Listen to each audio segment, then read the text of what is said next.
ಇವರು Janus D'Souza NECF ಅಧ್ಯಕ್ಷರು.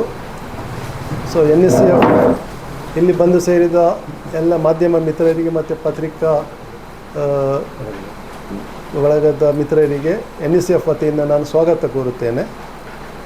ಇದು ಈ ಪತ್ರಿಕಾಗೋಷ್ಠಿಯ ಉದ್ದೇಶ ಏನೆಂದರೆ, ಈ ಸ್ಮಾರ್ಟ್ ಸಿಟಿ ವತಿಯಿಂದ ನೇತ್ರಾವತಿ ರಿವರ್ ಫ್ರಂಟ್ ಪ್ರಾಜೆಕ್ಟ್ ಹೆಸರಲ್ಲಿ ಯೋಜನೆ ಆರಂಭಿಸಿದ್ದರು. ಅಲ್ಲಿ ಪರಿಸರಕ್ಕೆ ಸ್ವಲ್ಪ ಧಕ್ಕೆ ಆಗುವಂಥದ್ದಲ್ಲಿ ಕೆಲಸ ಆಗಿತ್ತು.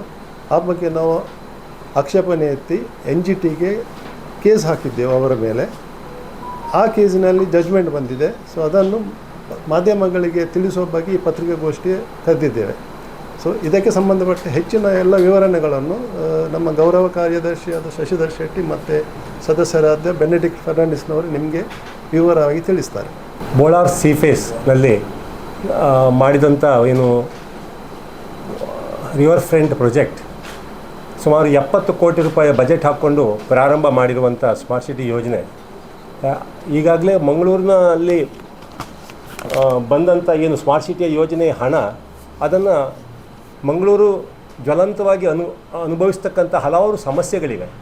ಹೆಚ್ಚಾಗಿ ಇಲ್ಲಿ ಡ್ರೈನೇಜ್ ವ್ಯವಸ್ಥೆ ಇರ್ಬೋದು, ಅಥವಾ ಈ ಫ್ಲೈಓವರ್ಗಳ ಸಮಸ್ಯೆಗಳಿರ್ಬೋದು, ಒಳ್ಳೆಯ ಕುಡಿಯುವ ನೀರಿನ ಸಮಸ್ಯೆಗಳಿರ್ಬೋದು, ಪಾರ್ಕಿಂಗ್ ರಿಕ್ಷಾ ಪಾರ್ಕಿಂಗ್ಗಳ ಸಮಸ್ಯೆ, ಇಂಥ ಹಲವಾರು ಸಮಸ್ಯೆಗಳು, ಪೊಲ್ಯೂಷನ್ದು, ಇವುಗಳಿಗೆ ಎಲ್ಲ ಎಜುಕೇಷನ್ ಇಂಥವುಗಳಿಗೆಲ್ಲ ಬಳಸೋದು ಬಿಟ್ಟು ಈ ಹಣವನ್ನು ದುರುಪಯೋಗ ಮಾಡಲಿಕ್ಕೆ ದುರುಪಯೋಗ ಮಾಡುವುದಲ್ಲದೆ ದೇಶದ ಪರಿಸರದ ಕಾನೂನನ್ನು ಉಲ್ಲಂಘಿಸಿ ಅದನ್ನು ಇದ್ದ ಪರಿಸರವನ್ನು ಹಾಳು ಮಾಡಿ CRZ ಕಾನೂನನ್ನು ವೈಲೇಷನ್ ಮಾಡ್ತಕ್ಕಂಥ ಈ ಯೋಜನೆ ವಿರುದ್ಧ ನಾವು ರಾಷ್ಟ್ರೀಯ ಹಸಿರು ಪೀಠಕ್ಕೆ ನಾವು ದೂರನ್ನು ಸಲ್ಲಿಸಿದ ನಂತರ ಅಂತಿಮವಾಗಿ ಆದೇಶ ಕೊಟ್ಟಿದ್ದಾರೆ. ಈ ಆದೇಶದಲ್ಲಿ ಅವರು ಸ್ಪಷ್ಟವಾಗಿ ನಮೂದಿಸ್ತಿದ್ರು. ಏನು ಹೇಳಿದ್ದಾರೆ ಅಂತ ಹೇಳಿದರೆ, CRZ ನೋಟಿಫಿಕೇಷನ್ ಅಂದರೆ ಸಿಂಪಲ್ ಆರ್ಡರ್ ಇದು. ಏನು ಹೇಳಿದ್ದಾರೆ ಅಂದರೆ ಜಡ್ಜ್ ಇದರಲ್ಲಿ, CRZ ನೋಟಿಫಿಕೇಷನ್ 2011 ನೀವು ಸ್ಟ್ರಿಕ್ಟ್ಲಿ ಫಾಲೋ ಮಾಡಬೇಕು. ಯಾಕಂದರೆ ನೀವು ಖುಷಿ ಬಂದಾಗ ಮಾಡೋಂಗಿಲ್ಲ. ನೀವು ಬರೀ NGT ಕೋರ್ಟಿನ ಸೂಪರ್ವೈಸೇಷನ್ ಮಾತ್ರ ಅಲ್ಲ, ಪರಿಸರವಾದಿಗಳ ಸೂಪರ್ವೈಸೇಷನಲ್ಲಿ ಕೂಡ ಇದ್ದೀರಿ ನೀವು. ಆದ್ದರಿಂದ 2011 CRZ ನೋಟಿಫಿಕೇಷನ್ನ ನೀವು ಸ್ಟ್ರಿಕ್ಟ್ಲಿ ಫಾಲೋ ಮಾಡಿ ಅಂತೇಳಿ ಹೇಳಿ ಆದೇಶ ಕೊಟ್ಟಿದೆ. ಈ 2011 CRZ ನೋಟಿಫಿಕೇಷನ್ನಲ್ಲಿ CRZ ವ್ಯಾಪ್ತಿಯಲ್ಲಿ ಕೈಗೊಳ್ಳಬಹುದಾದಂಥ ಯೋಜನೆಗಳು ಅಂದರೆ ಸರ್ಕಾರದ ಯೋಜನೆಗಳ ಪಟ್ಟಿ ಇದೆ. ಸಿಂಪಲ್ ಇದರಲ್ಲಿ ಏನು ಕಾಂಪ್ಲಿಕೇಶನ್ ಇಲ್ಲ, ಸಿಂಪಲ್. ಆ ಒಂದಿಷ್ಟು ಯೋಜನೆಗಳನ್ನು ಹೊರತುಪಡಿಸಿ ಬೇರೆ ಯಾವುದೇ ಮನೋರಂಜನಾ ಚಟುವಟಿಕೆಗಳಾಗಲಿ, ಅಭಿವೃದ್ಧಿ ಹೆಸರಲ್ಲಿ ಇನ್ನೊಂದಿಷ್ಟು ಯಾವುದೋ ಚಟುವಟಿಕೆಗಳಲ್ಲಿ ಮಾಡಲಿಕ್ಕೆ ಈ CRZ 11 ನೋಟಿಫಿಕೇಷನ್ ಕಾನೂನಲ್ಲಿ ಅವಕಾಶ ಇರೋದಿಲ್ಲ. ಆದ್ದರಿಂದ ಈಗಾಗಲೇ ಏನು ಇವರು ಈ CRZನ ನೋಟಿಫಿಕೇಷನ್ನ CRZ 50 ಮೀಟರ್ ಅಂತರದಲ್ಲಿ ಏನೇನು ಕನ್ಸ್ಟ್ರಕ್ಷನ್ಗಳನ್ನು ಮಾಡಿದ್ದಾರೆ, ಆ ಎಲ್ಲ ಕನ್ಸ್ಟ್ರಕ್ಷನ್ಗಳನ್ನು ಇವರು ತೆಗಿಬೇಕಾಗುತ್ತೆ.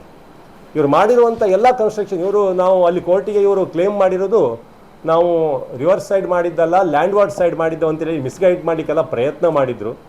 ಇದರಲ್ಲಿ CRZ 1ನಲ್ಲಿ ಲ್ಯಾಂಡ್ವಾರ್ಡ್ ಸೈಡು ರಿವರ್ಸ್ ಸೈಡು ಅನ್ನುವಂಥದ್ದು ಏನೂ ಬರೋದಿಲ್ಲ. ಹೈ ಟೈಡ್ ಮತ್ತು ಲೋ ಟೈಡ್ ಏರಿಯಾದಿಂದ ನೆಕ್ಸ್ಟ್ ಸ್ಟಾರ್ಟ್ ಆಗುವಂಥದ್ದೇ CRZನ 11 ನೋಟಿಫಿಕೇಷನ್ ಸ್ಟಾರ್ಟ್ ಆಗುತ್ತೆ. ಈ ಅಂತರದೊಳಗೆ ಯಾವುದೇ ರೀತಿಯ ಇಲ್ಲಿಗಲ್ ಈಗ ಮಾಡಿದಂಥ ಈ ಮನೋರಂಜನಾ ಚಟುವಟಿಕೆಗಳು, ಈ ರಿಟೈನಿಂಗ್ ವಾಲ್ಗಳು, ಇಂಥ ಸಿಮೆಂಟ್ ಶಾಶ್ವತವಾದ ಈ ತಡೆಗೋಡೆಗಳು ಕನ್ಸ್ಟ್ರಕ್ಷನ್ಗಳನ್ನು ಮಾಡೋಕ್ಕೆ ಅವಕಾಶ ಇಲ್ಲ.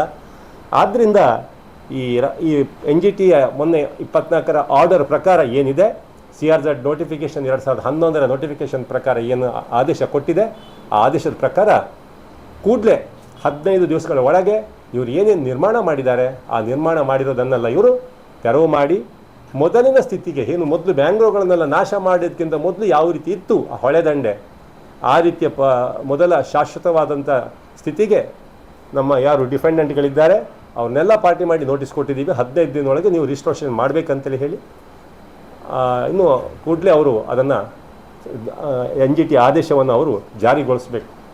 ಇದರ ಬಗ್ಗೆ ಇನ್ನೂ ಹೆಚ್ಚಿನ ಮಾಹಿತಿಯನ್ನು ಏನಾದರೂ ನಿಮಗೆ ಮಾಹಿತಿ ಬೇಕಿದ್ದರೆ ನಮ್ಮ NECF ಹಿರಿಯ ಸದಸ್ಯರ ಬೆನೆಡಿಕ್ಟ್ ಅವರು ನಿಮಗೆ ಕೊಡಲಿಕ್ಕಿದ್ದಾರೆ. ಪ್ಯಾರಾ 3 ಪ್ರಕಾರ ಅವರು ಕೆಲವೊಂದು ಪಟ್ಟಿ ಮಾಡ್ತಾರೆ. ಈಗ ಇವರು ಶಶಿಧರ್ ಹೇಳಿದ ಹಾಗೆ, ಸೊ ಇದರಲ್ಲಿ ಏನು ಹೇಳ್ತದೆ, ನಿಮ್ಮ ನದಿ ಬದಿ ಅಂದರೆ ಐಟೈಡ್ ಲೈನ್, ಲೋ ಟೈಡ್ ಲೈನ್, ಐಟೈಡ್ ಲೈನಿಂದ 500 ಮೀಟ್ರ್ವರೆಗೆ ಅದು CRZ ಏರಿಯಾ, ಅಂದರೆ ಕರಾವಳಿ ಸಂರಕ್ಷಣಾ ಅಂತ CRZ ಅಲ್ಲಿ ಏನು ಕನ್ನಡ ಟ್ರಾನ್ಸ್ಲೇಷನ್ ಗೊತ್ತಿಲ್ಲ. ಸೊ ಇದು CRZ ಏರಿಯಾ. ಈ ಏರಿಯಾದಲ್ಲಿ 500 ಮೀಟರ್, ಇದರಲ್ಲಿ CRZ 1 ಇರ್ಬೋದು, 2 ಇರ್ಬೋದು, ಅಥವಾ 3 ಇರ್ಬೋದು, ಅಥವಾ 4 ಇರ್ಬೋದು. ಸೊ ಇದರಲ್ಲಿ ಖಂಡಿತವಾಗಿಯೂ ನಿಮ್ಮ ಸೈಕಲ್ ಪಾತ್ ಮತ್ತು ವಾಕಿಂಗ್ ಪಾತ್ ಮಾಡಲಿಕ್ಕೆ ಅವಕಾಶವಿಲ್ಲ. ಇಲ್ಲಿ ಇರುವಂಥದ್ದು ಕೆಲಸಗಳು ಏನಂತ ಹೇಳಿದರೆ, ನೀವು ಈ ಜೆಟ್ಟಿ ನಿರ್ಮಾಣ ಅಥವಾ ಬಂದರು ನಿರ್ಮಾಣ ಇಂಥದ್ದೆಲ್ಲ ಮುಖ್ಯವಾದ ಅವರಿಗೆ ಕೋಸ್ಟ್ ಲೈನ್ ಬೇಕೇ ಬೇಕು. ಅವರಿಗೆ ನೀವು ಮಾಡಬೇಡಿ ಅಂತ ಹೇಳಿ ಬರಲ್ಲ. ಸೊ ಅಂಥ ನ್ಯಾಷನಲ್ ಇಂಪಾರ್ಟೆನ್ಸ್ ಇರುವಂಥ ಪ್ರಾಜೆಕ್ಟ್ಗಳನ್ನು ಮಾತ್ರ ಮಾಡುವಂಥದ್ದು. ಡಿಫೆನ್ಸ್ನವ್ರು ಮಾಡ್ಬೋದು, ಮೈನಿಂಗ್ನವ್ರು ಮಾಡ್ಬೋದು.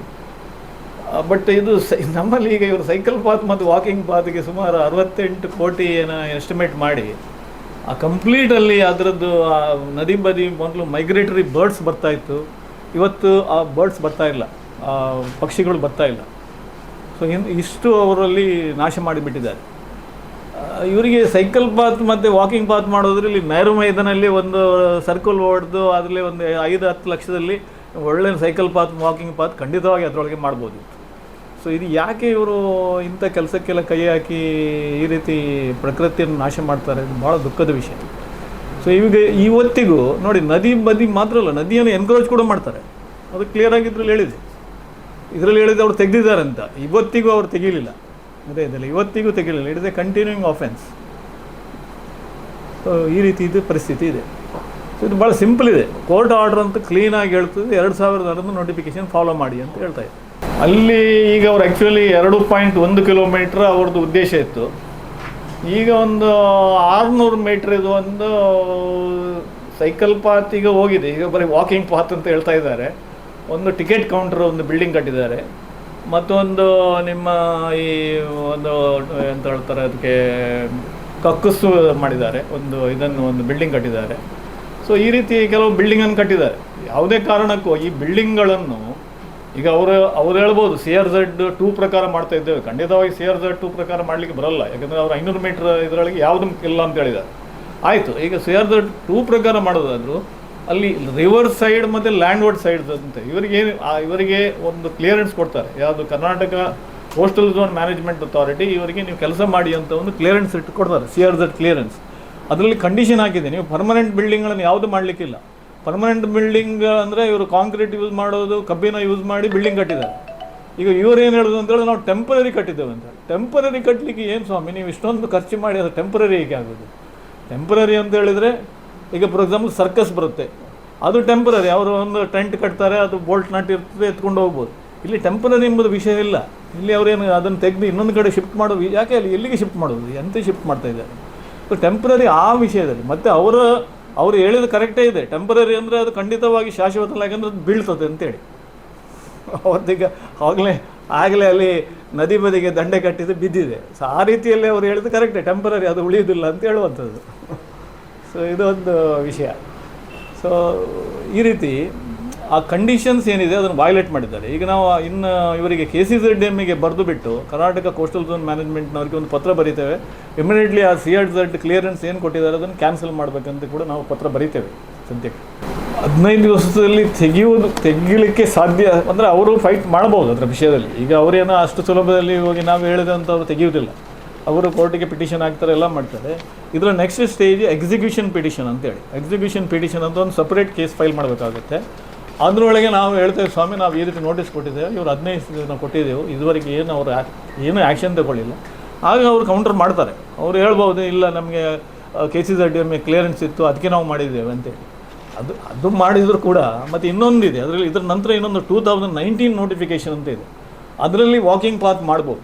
ಎಲ್ಲಿ 10 ಮೀಟ್ರ್ವರೆಗೆ ಮಾಡಲಿಕ್ಕಿಲ್ಲ, ನದಿ ಬದಿಯಿಂದ 10 ಮೀಟ್ರ್ ಇಲ್ಲ. ಇವರಿಗೆ 10 ಮೀಟ್ರ್ ಜಾಗನೇ ಇಲ್ಲ ಅಲ್ಲಿ. ಕರೆಕ್ಟ್ ನದಿ ಬದಿಗೆ ಮಾಡ್ತಾ ಇದ್ದಾರೆ. ನದಿಯಿಂದ 1-2 ಮೀಟ್ರ್ ಅಷ್ಟೇ ನದಿಗೇ ಮಾಡ್ತಾ ಇದ್ದಾರೆ. ನದಿಯನ್ನು ಎನ್ಕರೇಜ್ ಕೂಡ ಮಾಡಿದ್ದಾರೆ. ಅಲ್ಲಿ ಎಷ್ಟೊಂದು ಮ್ಯಾಂಗ್ರೋವ್ಸ್ ಇದ್ದದ್ದು, ಪಕ್ಷಿಗಳು ಬರ್ತಾ ಇದ್ದೆವು, ಅದನ್ನೆಲ್ಲ ನಾಶ ಮಾಡಿಬಿಟ್ರು. ಮ್ಯಾಂಗ್ರೋವ್ ಅತಿ ಸೂಕ್ಷ್ಮವಾದ ವಿಷಯ ಅದು. ಮ್ಯಾಂಗ್ರೋವ್ ನಿಜವಾಗಿ ಇದು ಸೀರಿಯಸ್ ಆಫೆನ್ಸ್. ನಮ್ಮಲ್ಲಿ ವಿಶೇಷ ಅಂದರೆ ಫಾರೆಸ್ಟ್ ಡಿಪಾರ್ಟ್ಮೆಂಟ್ ಏನು ಆ್ಯಕ್ಷನ್ ತಗೊಳ್ತಾ ಇದೆ. ಇವರು ಆ್ಯಕ್ಚುಲಿ ಒಳಗಿರ್ಬೇಕು ಎಲ್ಲರೂ. ನಮ್ಮ ಸ್ಮಾರ್ಟ್ ಸಿಟಿ ಡೈರೆಕ್ಟರ್ 9 ಮಂದಿ ಡೈರೆಕ್ಟರ್ಗಳು ಯಾರಿದ್ದಾರೆ ಅವರು ಆ್ಯಕ್ಚುಲಿ ಒಳಗಿರ್ಬೇಕು. ಅಷ್ಟು ಸೆನ್ಸಿಟಿವ್ ವಿಷಯ ಮ್ಯಾಂಗ್ರೋವ್ಸ್.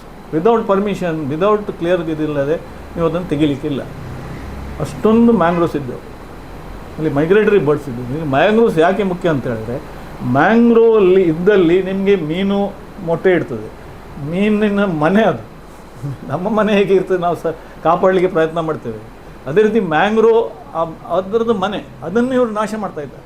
ಇದು 2024ರಲ್ಲಿ ನಾವು ಕೇಸ್ ಫೈಲ್ ಮಾಡಿದ್ವಿ. ಅದರ ಮೊದಲೇ ನಾವು RTIಯಲ್ಲಿ ಇನ್ಫಾರ್ಮೇಷನ್ ಕೇಳಿದ್ದೇವೆ, ಸುಮಾರು ಇನ್ಫಾರ್ಮೇಷನ್ ಕೇಳಿದ್ದೇವೆ ಬೇರೆ ಬೇರೆ ವಿಷಯದಲ್ಲಿ. ನಾವು ಅದರಲ್ಲಿ ಐಸ್ ಕ್ಯಾಚ್ ಅಂತ ಇದೆ, ಅವರು ಒಂದು ಇದು ನೋಡಿರ್ಬೋದು ರೋಡಲ್ಲಿ ಇದು ಮಾಡುವಂಥದ್ದು, ಅದನ್ನು ಮಾಡಿಲ್ಲ.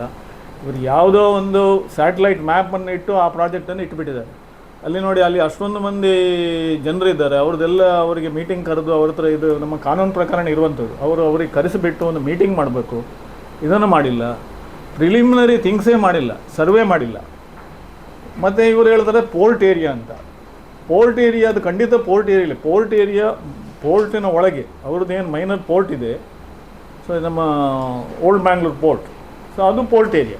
ಅಲ್ಲಿ ಪೋರ್ಟ್ ಏರಿಯಾ ಅಂತ ಹೇಳಿಕ್ಕೆ ಬರೋಲ್ಲ, ಅದು actually central government property. CRZ1 ಏನಿದೆ that is a central government property. ಅದಕ್ಕೆ ಅವರು ಸೆಂಟ್ರಲ್ ಕೋಸ್ಟಲ್ ಝೋನ್ ಮ್ಯಾನೇಜ್ಮೆಂಟ್ ಅಥಾರಿಟಿಯಿಂದ ಪರ್ಮಿಷನ್ ತಗೊಳ್ಬೇಕಿತ್ತು, ಅದನ್ನು ತಗೊಳ್ಳಿಲ್ಲ.